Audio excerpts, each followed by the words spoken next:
Assalamualaikum warahmatullahi wabarakatuh. Perkenalkan, nama saya Siti Aksa, BP 22.1033.519, dengan dosen pengampu Profesor Dr. Insinyur I. Gatut Budaraga MSI, dengan mata kuliah Teknologi Pengawetan Pangan.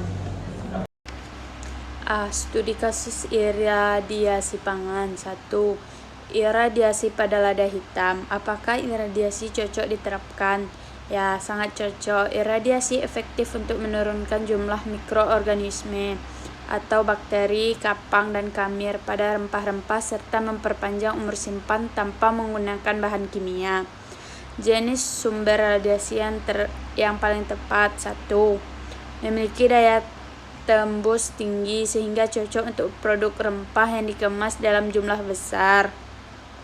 Dampak terhadap mutu sensori atau aroma dan rasa. 1. Dosis terlalu tinggi dapat menyebabkan sedikit penurunan intensitas aroma karena beberapa senyawa volatil mengalami degradasi. 2. Penghambatan tunas pada kentang. Bagaimana iradiasi digunakan? Iradiasi dosis rendah dapat menghambat pembelahan sel pada mata tunas kentang sehingga pertumbuhan tunas selama penyimpanan dapat dicegah. Perkiraan dosis aman. 1. Sekitar 0,05 sampai 0,15 kGy. 2. Dosis ini efektif menghambat pertunasan tanpa menurunkan mutu kentang. Alternatif teknologi lain dan perbandingannya. 1. Penyimpanan suhu rendah. 2. Dibandingkan metode lain, iradiasi lebih efektif dalam jangka panjang dan tidak meninggalkan residu kimia. 3. Iradiasi pada daging ayam segar. Mekanisme mengurangi mikroorganisme patogen. 1. Radiasi merusak DNA mikroorganisme seperti Salmonella dan Campylobacter. 2. Sel mikroba kehilangan kemampuan berkembang biak dan akhirnya mati. Apakah dapat menggantikan pendinginan? Tidak. Iradiasi hanya menurunkan jumlah mikroba, sedangkan pendinginan tetap diperlukan untuk menghambat pertumbuhan mikroorganisme yang tersisa. Penerimaan konsumen. 1. Sebagian konsumen masih memiliki kekhawatiran karena kurangnya pemahaman. 2. Edukasi bahwa pangan iradiasi aman dan tidak menjadi radioaktif dapat meningkatkan penerimaan konsumen. 4.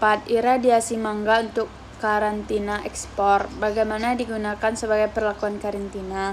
1. Iradiasi diberikan untuk mencegah perkembangan lalat buah dan hama karantina lainnya sehingga tidak dapat berkembang biak. Keuntungan dibandingkan fumigasi kimia. 1. Tidak meninggalkan residu kimia. 2. Lebih ramah lingkungan. 3. Dapat dilakukan setelah produk dikemas. Pengaruh terhadap vitamin C. 1. Dosis karantina umumnya hanya menyebabkan sedikit penurunan vitamin C. 2. Kehilangan vitamin C biasanya lebih kecil dibandingkan perlakuan panas. 5. Iradiasi pada produk ready to eat atau nasi dan lauk. Apakah cocok? Ya. Iradiasi efektif meningkatkan keamanan pangan dan memperpanjang umur simpan tanpa pengawet sintesis. Pengaruh terhadap tekstur. 1. Nasi dapat menjadi sedikit lebih lunak pada dosis tinggi. 2. Lauk umumnya mengalami perubahan minimal jika dosis dikontrol dengan baik. Aspek regulasi dan label. 1. Produk harus memenuhi ketentuan BPOM dan standar internasional. 2. Label harus mencantumkan keterangan pangan iradiasi serta logo Radura sesuai regulasi yang berlaku. B. Studi kasus teknologi pengawetan modern. 1. Smart packaging untuk stroberi. Teknologi yang paling sesuai. 1. Smart packaging yang dilengkapi indikator suhu dan gas. 2. Active packaging dengan menyerap oksigen atau pengontrol etilen. Prinsip kerja active packaging. 1. Menyerap oksigen. 2. Menyerap etilen yang mempercepat pematangan. 3. Menghambat pertumbuhan mikroorganisme. Parameter yang perlu dimonitor. 1. Suhu. 2. Kelembapan relatif.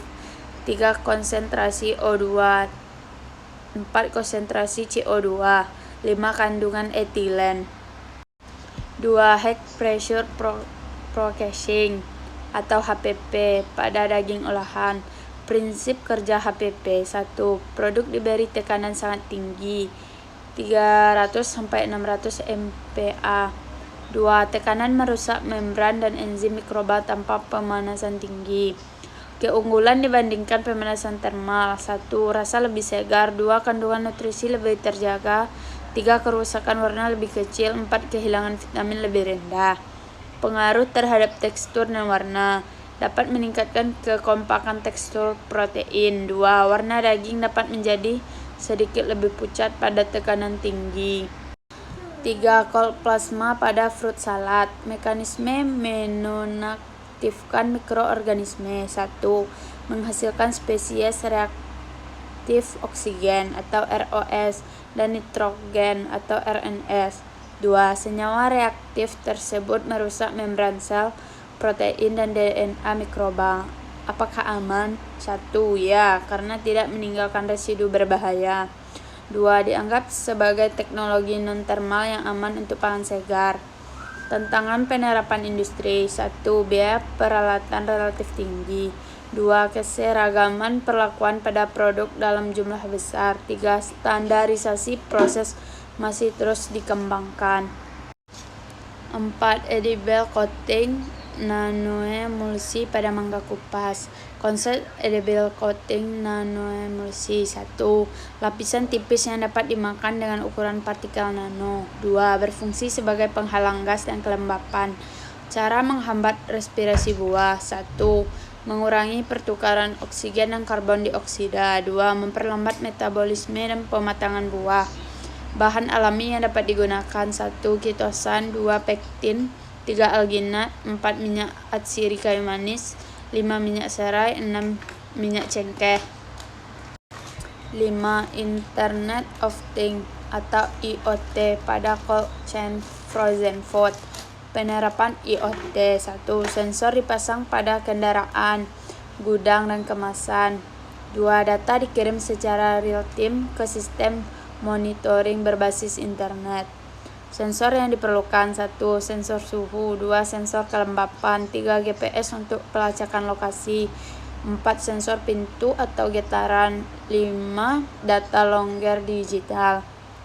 Mengurangi food loss and food waste. 1. Penyimpanan suhu dapat segera terdeteksi. 2. Tindakan koreksi dapat dilakukan lebih cepat. 3. Kualitas produk lebih terjaga selama distribusi dan kerusakan produk akibat putusnya rantai dingin dapat diminimalkan. Kesimpulan, teknologi pengawetan modern seperti iridasi, HPP, cold plasma, edible coating, nanoemulsi, smart packaging, dan IoT cold chain mampu meningkatkan keamanan pangan, memperpanjang umur simpan, mengurangi penggunaan bahan kimia, serta mempertahankan mutu produk dengan lebih baik dibandingkan metode pengawetan konvensional.